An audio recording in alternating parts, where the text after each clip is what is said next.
Hari ni king crab sold dekat 500 kilo. Daripada tengah hari kedai saya penuh dah macam kenduri kahwin.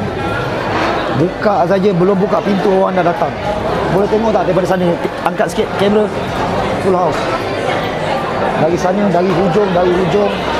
Dan yang ini, abang ni bertuah, kita nak rakam dia. Ya Allah.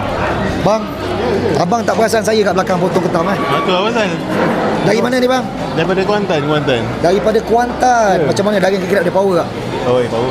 Power bang Okay bang, selamat menjamu selera.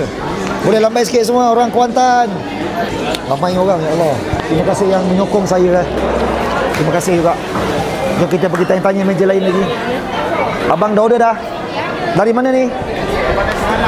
Shah Alam. PCO, Shah Alam. Terima kasih banyak bang Shah Alam, baik. Kita ada table ni, kita tengok. Apa khabar? Khabar baik.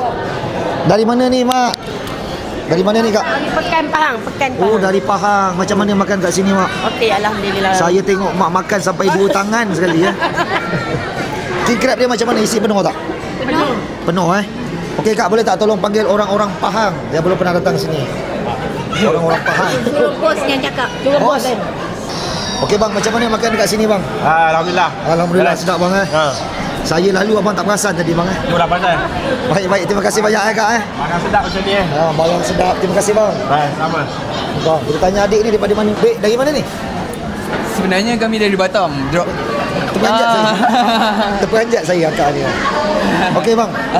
Ni dari Batam ke Nak balik ke Seremban. Okey, abang datang 3 orang betul? Ya betul. Nasi ada 4. Ya betul. So abang kena makan 2 lah. Alamak. Okey bang, selamat berjamu selera. Okey. Terima kasih. Set dulang 98. Murah ni. Ada udang galah, ada ayam, ada kambing, ada sotong. 98 4 orang. 1 orang baru keluar 25 je.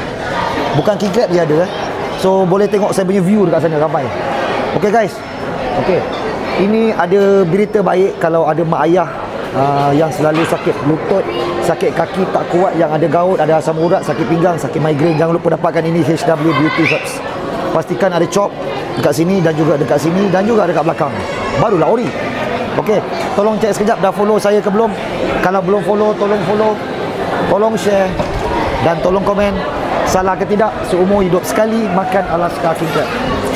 Kalau salah komen salah, kalau tak salah komen tak salah. Ramai-ramai Alaska King Crab.